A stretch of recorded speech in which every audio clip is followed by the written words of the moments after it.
The small bridge of the survey ship Horizon was quiet except for the soft beeping of machines. Captain James Miller sat in his command chair, staring at the stars through the main view screen. He took a sip of his coffee and sighed. Another boring patrol in empty space. "Anything interesting today, Lewis?"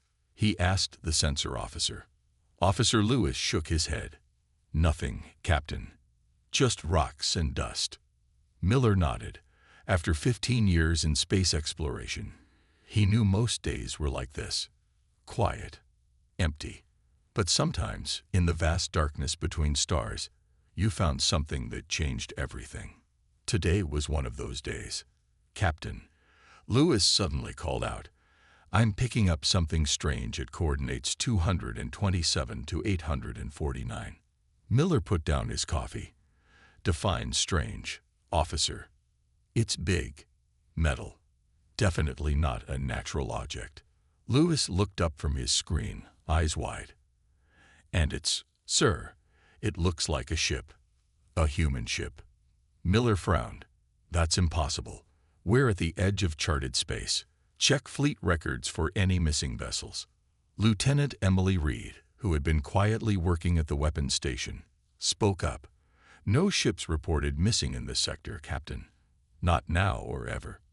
Miller stood up. "Put it on screen." The view screen flickered, showing a dark shape against the stars. As the horizon moved closer, the shape became clearer. It was, without question, a warship, but not like any Miller had ever seen. "That's big," Miller whispered. It was an understatement. The unknown ship was massive, at least 5 times the size of the largest human battleship. Its hull was sleek black metal with no visible markings. Strange blue lights pulsed along its side. "Are we getting any response to hails?" Miller asked. Communications Officer Parker shook his head. "Nothing, sir. Complete silence. Life signs? None that we can detect." Miller stared at the mystery ship, feeling a chill run down his spine. "Scan it." Lieutenant Reed worked at her console, then let out a surprised gasp. "Captain, you need to see this." Miller moved to her station. The scan results made no sense. "That can't be right," he said. "Run it again." Reed ran the scan 3 more times. The results stayed the same. "Sir," she said, her voice shaking slightly, "this ship has weapon systems far beyond anything in our fleet. Power readings that shouldn't be possible with our technology. And the hull is made of an alloy I've never seen before." Miller tapped his comm badge. "Chief Engineer Wilson, report to the bridge." A few minutes later, Tom Wilson arrived. He was older than most of the crew, with gray hair and hands rough from years of fixing machines. "What's the problem, Captain?" he asked. Miller pointed to the screen. "Tell me what you make of that." Wilson whistled. "That's a warship, all right." But he moved to a console and checked the readings. His face grew serious. "Captain, these power signatures aren't just advanced. They're impossible. Our best scientists have only theorized about energy systems like this." "Could it be alien?" Miller asked. Wilson shook his head. "Design is definitely human, but it's using technology we don't have." The bridge fell silent as they all stared at the mysterious ship. "Decision time," Miller said finally. "We need to investigate." "Sir," Reed said cautiously, "regulations state we should call this in first." Miller shook his head. "By the time headquarters responds, we could miss our chance. This ship shouldn't be here, but it is. I want to know why." He turned to his first officer. "Commander Bell, prepare a boarding team. You, me, Reed, and Wilson." "Sir," Wilson said, "what if it's a trap?" "Then we spring it," Miller replied. "But I don't think it is. There's something else going on here." An hour later, the boarding team approached the mystery ship in a small shuttle. Up close, the vessel was even more impressive. Its hull was perfectly smooth, without a scratch or dent. "Look at the size of those weapon ports," Reed said, pointing at massive openings along the ship's side. One shot from those could take out a small moon. Wilson was checking his scanner. I'm not picking up any active systems. It's like it's sleeping. The shuttle circled the giant ship, looking for a way in. Finally, they found what appeared to be a docking bay. It's definitely human design, Commander Bell noted. Just advanced. Miller nodded. Take us in. The shuttle glided into the docking bay, which was large enough to hold dozens of ships their size. As they touched down, lights automatically came on, illuminating a vast, empty hangar. Atmosphere is breathable, Wilson confirmed. Temperature normal. They put on light protective suits anyway and stepped out of the shuttle. Their footsteps echoed in the massive empty space. No dust, Reed observed, running her finger along a nearby surface. If this ship was abandoned, it happened recently. They moved through the ship, finding corridor after corridor of empty rooms filled with technology they didn't understand. Everything was clean, operational, but completely deserted.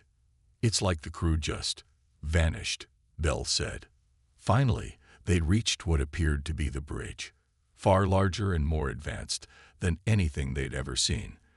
The controls were clearly designed for human use, but with interfaces that seemed decades ahead of current technology. Captain, Wilson called from a corner. I found something. Miller walked over. Wilson was pointing at a small plaque on the wall. They all stared at it in silence. UES Prometheus. Construction completed. September 2458. Earth shipyards, Mars orbit. That's... Reed started. 101 years in the future, Miller finished, his voice barely a whisper. A soft hum suddenly filled the bridge as screens began to light up. A gentle blue light appeared above the central console, slowly forming into a human-shaped hologram. Welcome aboard the United Earth ship Prometheus, the hologram said. I am Atlas, the ship's artificial intelligence. Identity confirmed. Captain James Miller, Survey Ship Horizon. I've been waiting for you. Miller stepped forward. That's impossible. How do you know who I am? The hologram smiled sadly. Because in my timeline, Captain Miller, you are a historical figure. The man who discovered the Prometheus and changed the course of human history. Before anyone could respond, alarms began to sound. Captain, Atlas said urgently, we have company. Multiple vessels approaching at high speed. Reed rushed to a console that had come to life. Those aren't human ships. The hologram's expression grew grim. No, they are not. They are Vex scout ships, and they've come for this vessel. The AI looked directly at Miller. Captain, I suggest you prepare for combat. They know what this ship is, and they'll destroy your crew to get it. Miller looked around at the impossibly advanced bridge of a ship from the future, then back at the approaching alien threat. I think, he said quietly, you need to tell us exactly what's going on here. I will, Atlas replied. But first, we need to survive. We have 4 minutes before they're in weapons range, Atlas announced. The blue hologram moved around the bridge as if it were human, checking different stations. Captain Miller made a quick decision. Reed, figure out the weapons systems. Wilson, see if you can get this ship moving. Bell, contact the Horizon and tell them to retreat to a safe distance. Captain, Wilson protested, we can't just take control of this ship. We have no idea how it works. I can help with that, Atlas said. The hologram waved a hand, and the bridge lit up completely. Screens showed detailed schematics and controls adjusted to simpler layouts. I've set the systems to basic mode for you. Reed moved to what looked like a weapons console. This is incredible, she whispered. The targeting systems are beyond anything I've seen. It's like it can predict where enemies will be. Wilson ran his hands over the engineering controls. The power core. It's not fusion or antimatter. I don't even have words for what this is. Miller turned to Atlas. You said you've been waiting for me. How? Why?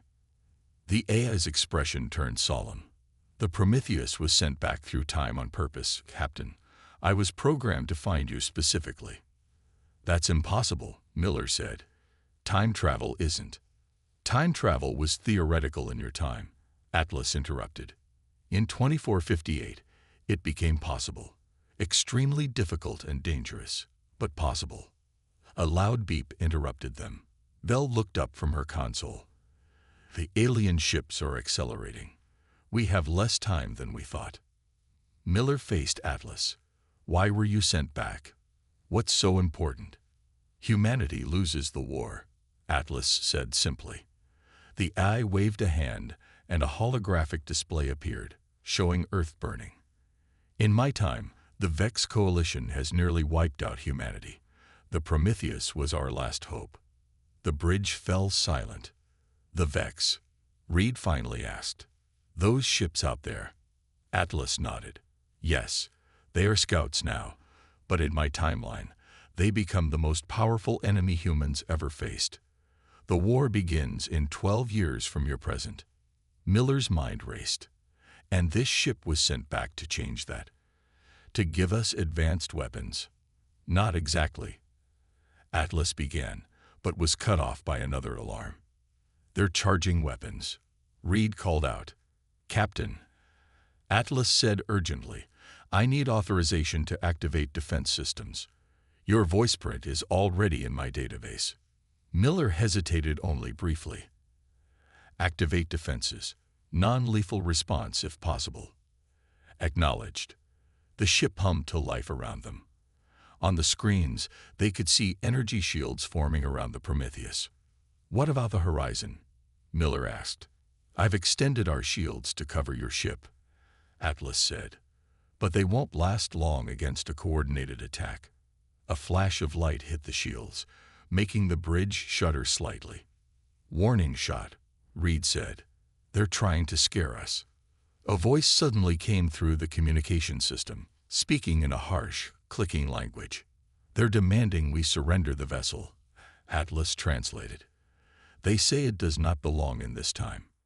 Well, they're right about that, Wilson muttered. Miller straightened his uniform. Open a channel. When Atlas nodded, he continued, This is Captain James Miller of the United Earth Survey Ship Horizon. We mean no hostile intent. We request peaceful communication. The response was immediate. Another blast, stronger this time, rocking the ship. I think that's a no, Bell said. Miller looked at Atlas. We need more time. Can we move this ship?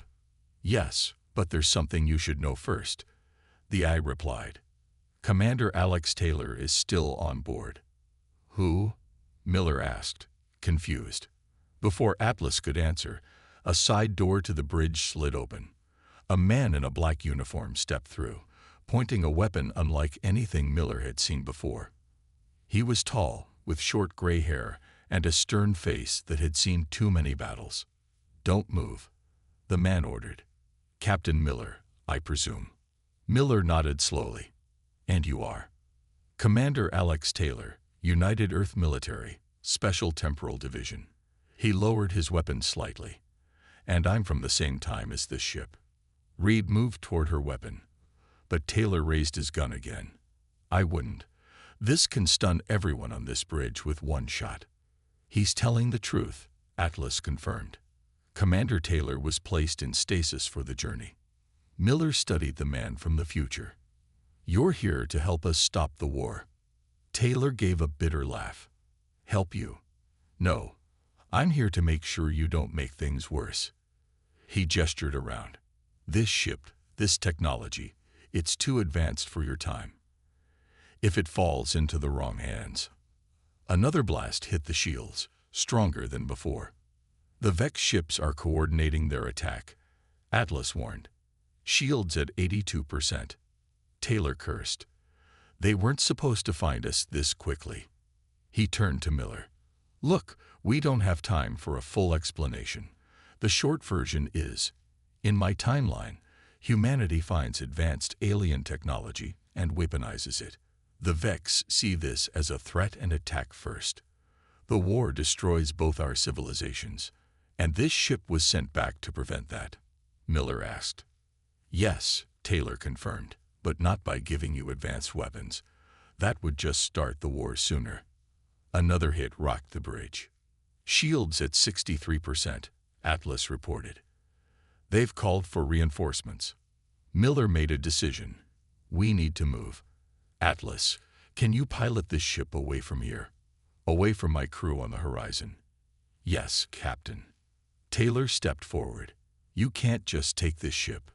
"We're not stealing it," Miller said calmly. "We're saving both our crews.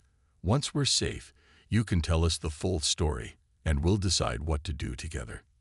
Taylor hesitated, then nodded reluctantly. "Fine, but under my authority." "Agreed," Miller said, though he had no intention of simply handing over control. He tapped his comm badge. "Bell, contact the horizon. Tell them to withdraw to a safe distance and meet us at emergency coordinates Echo 7. "What about us?" Reed asked. "Are we staying aboard?" "For now," Miller replied. "Atlas, can you get us out of here?" "Calculating jump now," the AI responded.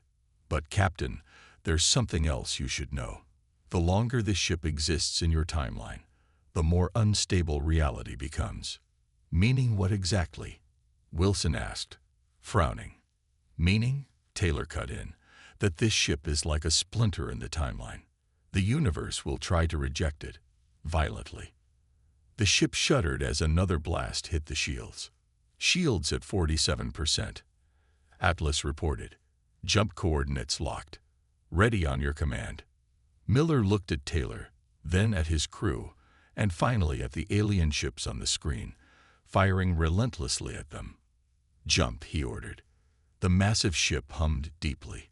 Outside, space seemed to bend around them. The blue-white tunnel formed ahead of the Prometheus. "Time jump or space jump?" Miller asked quickly.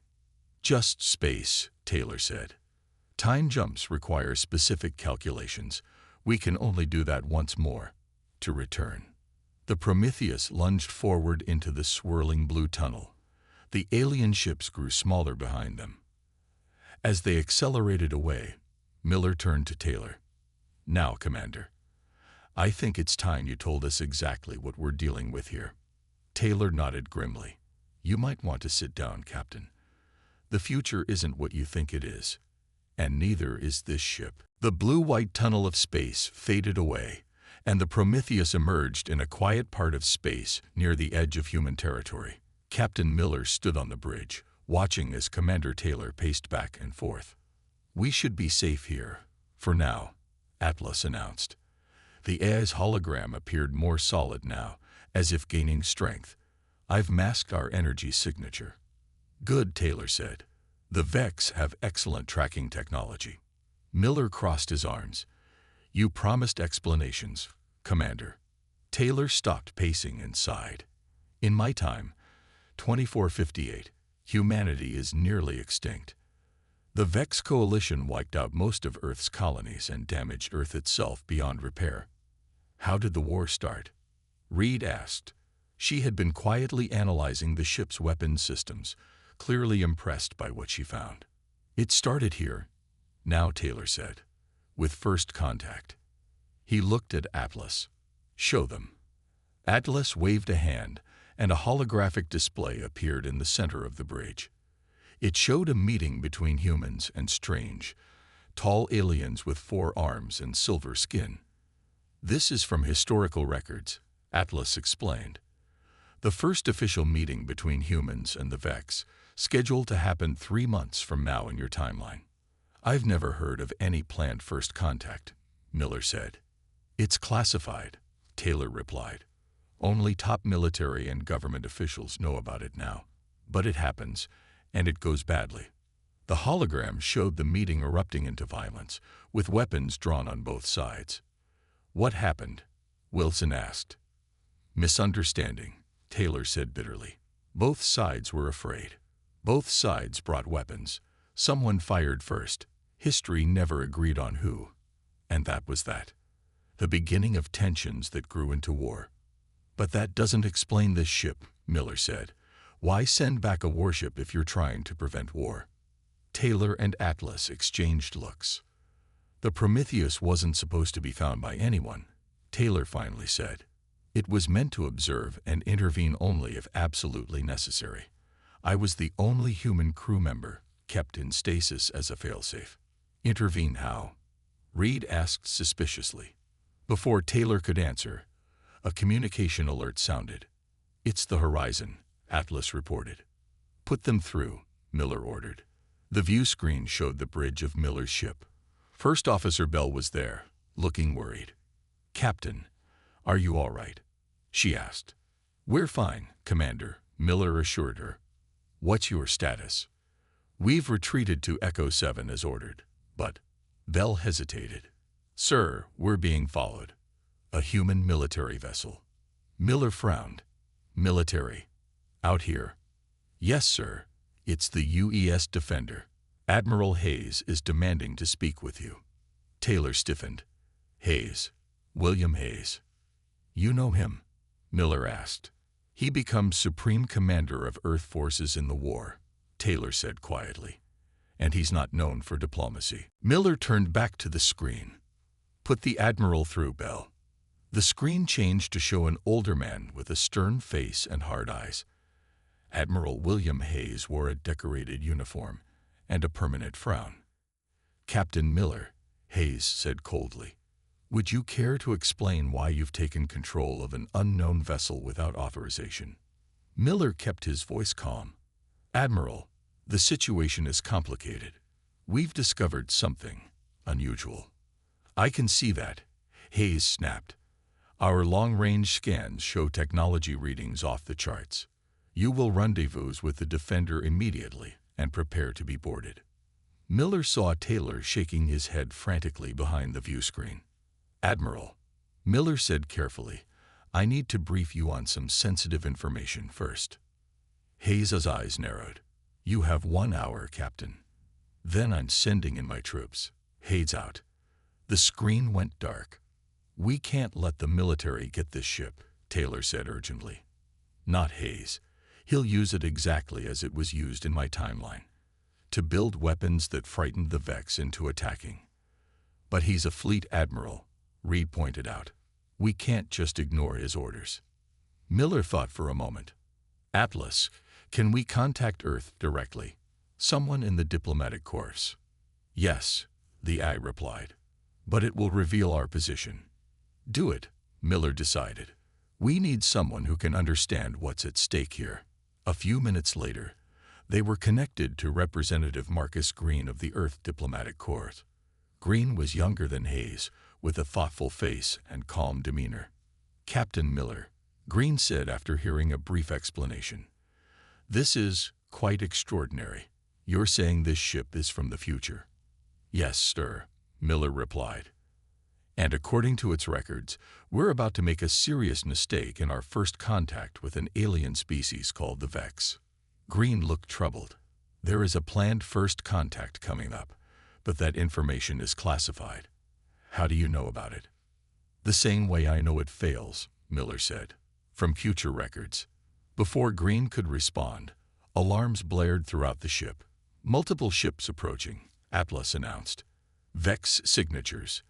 And they're not scouts this time.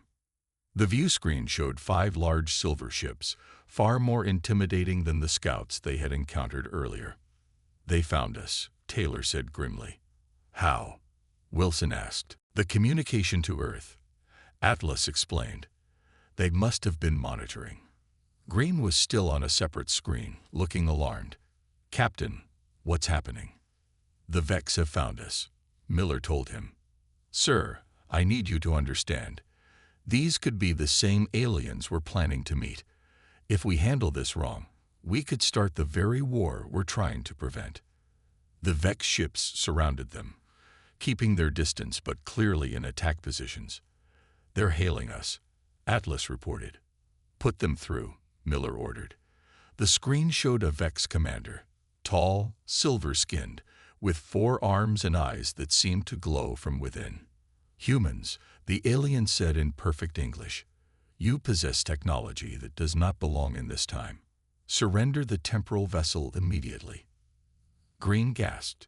They speak our language. They've been studying us, Taylor muttered. Miller stepped forward. I am Captain James Miller. We mean no hostile intent.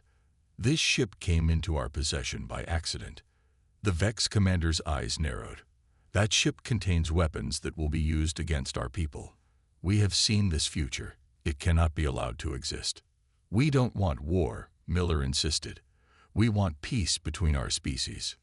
Peace, the Vex repeated, almost mockingly. Your kind spoke of peace before firing upon our diplomatic vessel. We have seen this betrayal in the time stream.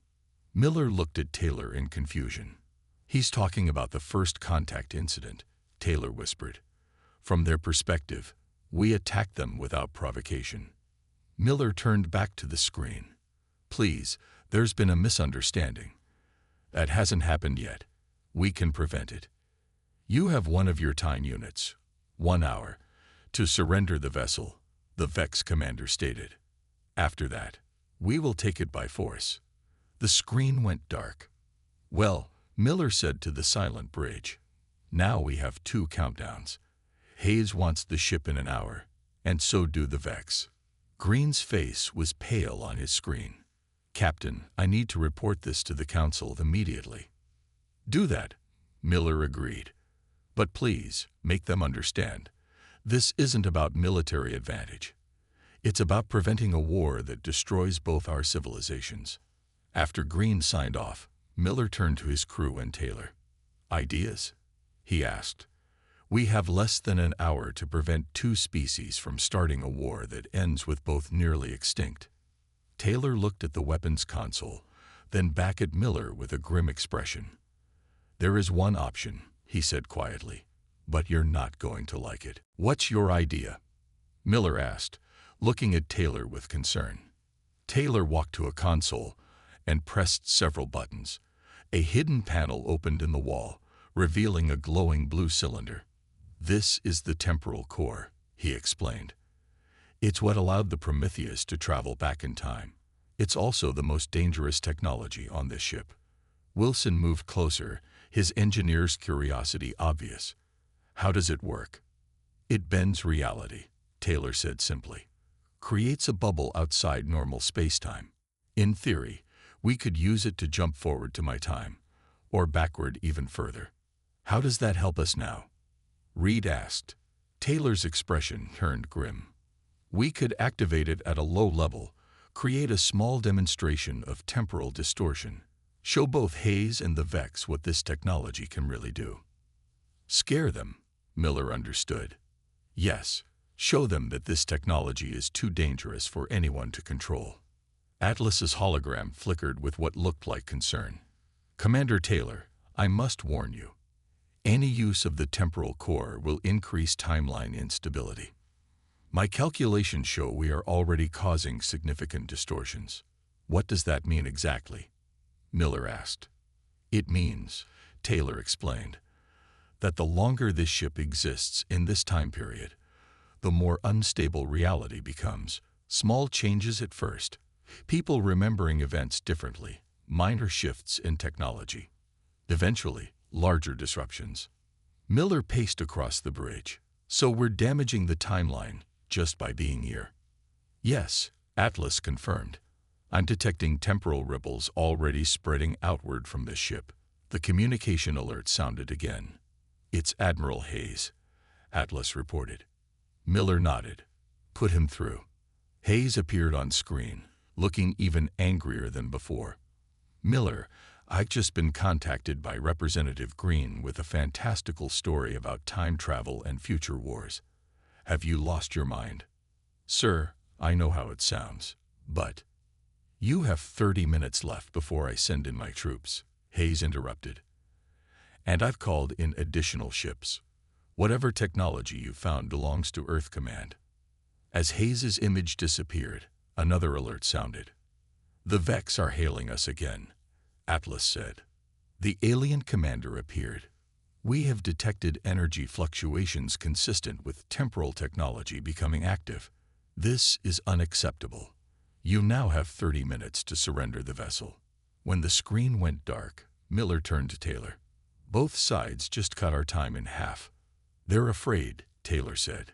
As they should be. Reed, who had been quiet, suddenly spoke up. I've been reviewing the weapons systems, and I found something strange. Captain, this ship wasn't built just to observe. Some of these weapons systems are designed specifically to target Vex biology. Taylor wouldn't meet her eyes. Is that true? Miller demanded. The mission changed several times before launch, Taylor admitted. Some military leaders wanted intervention. Others wanted observation only. You lied to us, Miller said. I told you what you needed to know, Taylor countered. The important truth is that this ship's presence here will change history, and not for the better. Before Miller could respond, Wilson called from another console. Captain, I'm getting strange readings from the engine room. The temporal core is becoming unstable. Atlas's hologram flickered more severely. Confirmed. The core is reacting to the timeline distortions it's creating. A feedback loop. At current rates, we have less than 6 hours before a catastrophic temporal implosion. What does that mean? Miller asked. It means, Taylor said, that this ship will tear a hole in space-time, taking a large portion of nearby space with it, possibly an entire star system. Miller sat heavily in the command chair. So we can't give the ship to either side. And we can't keep it ourselves. And we can't simply destroy it, Atlas added. The temporal core would still rupture. Reed looked up from her console. We're receiving a transmission from Earth. It's Director Kate Morris of the Science Directorate. A new face appeared on screen. A woman with graying hair and intense eyes. Captain Miller, this is Director Morris. I've been briefed on your situation. Our sensors are detecting temporal anomalies spreading from your location. We're aware of the problem. Director, Miller replied. Then you know this is bigger than military advantage, Morris said. Our scientists are detecting changes already. Historical records shifting. People reporting memory discrepancies. The timeline is trying to correct itself, Taylor explained. It's rejecting the paradox of future technology existing now. Morris nodded. Exactly. Whatever you do, that ship cannot fall into anyone's hands, not ours, not the aliens. We're working on a solution, Miller assured her. After the director signed off, the bridge fell silent. 20 minutes left, Atlas reported. Miller stood up. Atlas, show me everything you have on the first contact incident, the one that starts the war. The AI displayed the historical records again. Miller watched carefully as humans and Vex met, talked, and then suddenly violence erupted. Freeze it there, Miller ordered. Who fired first? Records are unclear, Atlas said. Both sides blamed the other. Miller looked closer. Can you enhance this section? The image zoomed in on a human officer reaching for his weapon as a Vex raised one of its forearms. There, Miller said. That officer. He's wearing the same insignia as Hayes. Taylor stepped closer. Military intelligence. They were always the most aggressive toward alien contact. Miller turned to face his crew and Taylor. I think I understand now. This ship creates a time loop. It comes back to prevent a war. But its technology is what makes both sides afraid enough to start the war in the first place. A self-fulfilling prophecy, Reed whispered. Miller nodded. Hayes wants the ship's weapons. The Vex want to prevent us from having them. Both sides are afraid of what the other will do with this technology. And in the original timeline, that fear led to shots being fired at first contact. Wilson looked grim. So what do we do, Captain? Miller stood straighter. We break the loop. How? Taylor asked. By doing something neither timeline expects, Miller said. He turned to Atlas. Can you contact both Hayes and the Vex commander simultaneously? And can you also patch in Representative Green and Director Morris? Yes, Captain. Do it, Miller ordered. And Taylor, I need access to the complete technical specifications of this ship. Taylor hesitated. Why? Because, Miller said, I'm going to offer something to both sides that neither one expects. The truth. As Atlas worked to establish the connections, the temporal core's warning alarms grew louder. 5 minutes until both ultimatums expire, Atlas reported, and the temporal distortions are accelerating. Whatever you're planning, Captain, I suggest you do it quickly. Miller looked at the approaching human and Vex ships on the tactical display. The path ahead was dangerous, but for the first time since finding the Prometheus, he felt a glimmer of hope. Sometimes, he said quietly, the only way to win is to change the game entirely. The view screen split into 4 sections, showing Admiral Hayes, the Vex commander, Representative Green, and Director Morris. All looked tense and suspicious. Thank you for joining this call, Miller began. What I'm about to share will sound unbelievable, but I need all of you to listen carefully. He gestured to Atlas, who displayed the temporal core's data. This ship, the Prometheus, is from the year 2458. It was sent back in time using this technology, a temporal core. Commander Taylor here is from that future as well. Hayes scoffed. This is absurd. I would normally agree, Admiral. Director Morris cut in. But our instruments don't lie. The temporal distortions coming from that ship match theoretical models for time displacement. The Vex commander's 4 arms moved in a complex pattern. We have detected these anomalies as well. This confirms our fears. Miller continued. In Commander Taylor's timeline, humans and the Vex go to war. It begins with our first contact meeting 3 months from now. That war eventually destroys both our civilizations. This is why the vessel was sent back, the Vex commander said. It wasn't a question. Yes, Miller confirmed. But here's what you all need to understand. The ship itself is causing a time paradox. Its very presence here is what leads to the war. Miller displayed the technical specifications Taylor had reluctantly provided. The Prometheus has weapons designed specifically to fight the Vex. Admiral Hayes, in the future timeline, your successor uses this technology to build weapons that the Vex see as an existential threat. Hayes' expression darkened. You're revealing classified technology to an alien species. I'm trying to save both our species, Miller countered. The Vex only attack because they fear what we'll do with this technology. And we only build these weapons because we fear them. It's a loop that ends with both our civilizations in ruins. The Vex commander leaned closer to the screen. If what you say is true, how do we break this cycle? We have a bigger problem. Atlas interrupted. The temporal core is becoming increasingly unstable. Our presence here is tearing the fabric of reality. Within 5 hours, it will cause a catastrophic implosion. Which means, Miller added, that none of us can have this ship. Not Earth, not the Vex. Its existence is the problem. Director Morris nodded. Our readings confirm the AI's assessment. The distortions are growing exponentially. So what do you propose, Captain? Green asked. Miller took a deep breath. A joint operation. We need to send the Prometheus somewhere it can't harm either of our civilizations, and we need to do it together, humans and Vex. Why would we cooperate? Hayes demanded. Because, Miller said, if either side tries to take this ship by force, no one wins. The core destabilizes, and we all lose. The Vex commander was silent for a long moment. What is your plan? Chief Engineer Wilson has been studying the temporal core, Miller explained. He believes we can modify it to create a controlled implosion, one that only affects the ship itself. Wilson stepped forward. If we calibrate the core correctly, we can send the Prometheus into a pocket dimension, a bubble outside our reality. It would take the time distortions with it. But there's a catch, Miller continued. Someone needs to pilot the ship into this bubble, and they can't come back. Silence fell across all channels. I'll do it, Taylor said suddenly.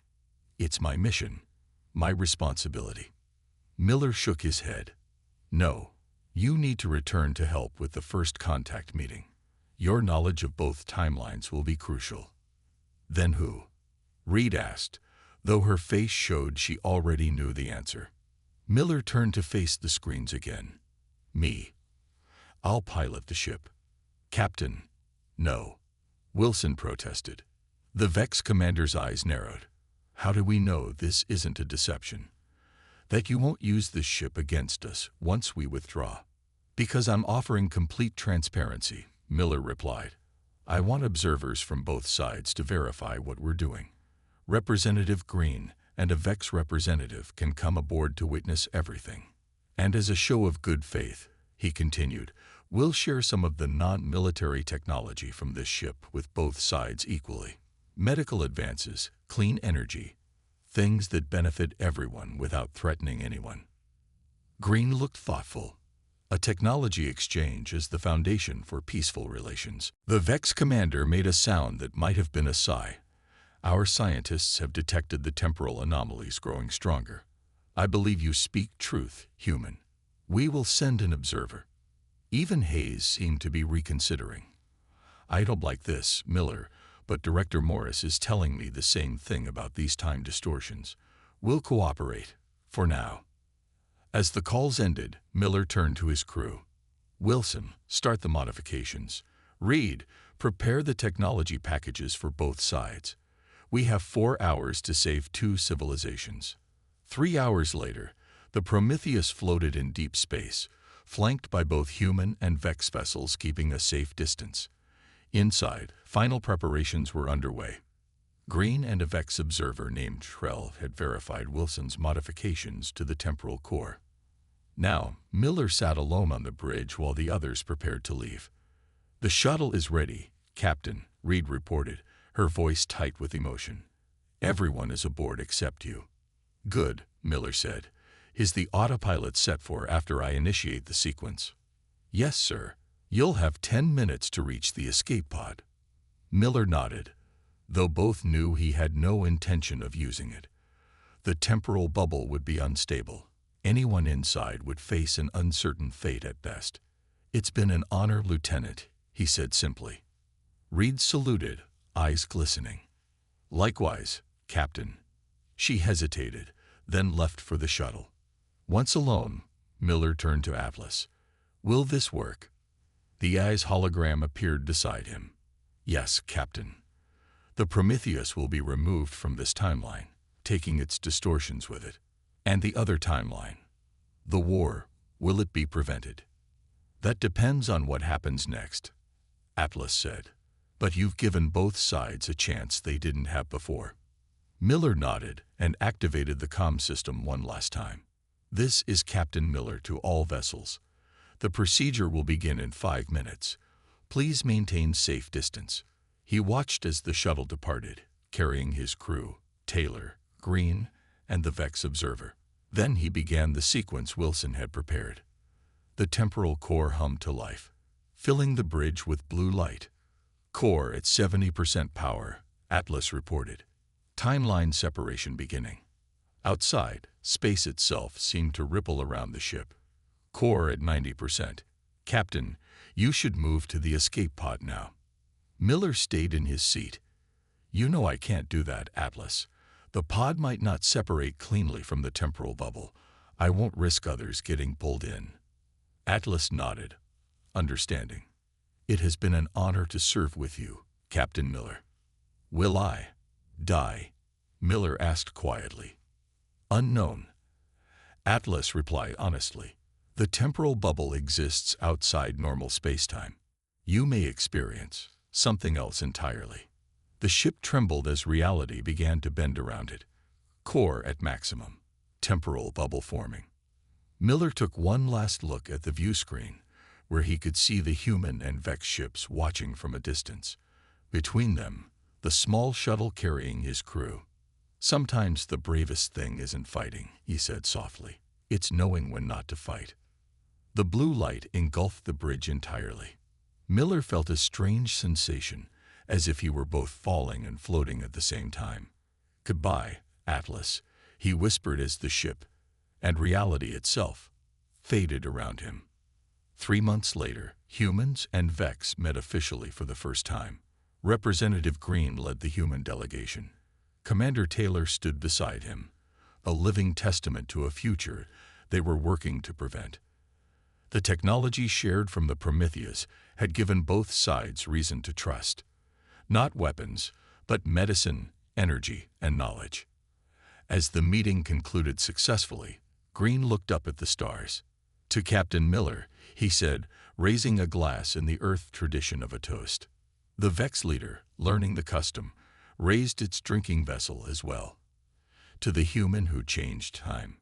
Somewhere, in a place that wasn't quite space and wasn't quite time, James Miller felt their words across the void and smiled.